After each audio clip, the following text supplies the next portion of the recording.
នេះម៉ោង4:75ហើយហើយកលៈពេលនេះយើងកំពុងតែធ្វើដំណើរ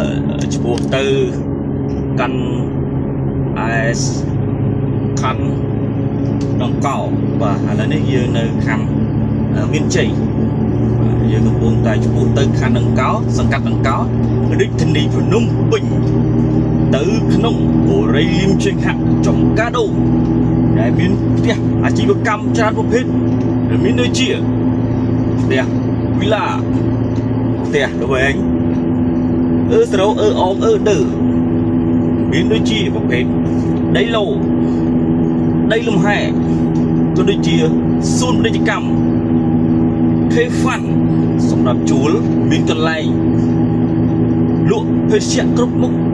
និងសួនកំសាន្តធំទូលាយសម្រាប់ឲ្យបងប្អូន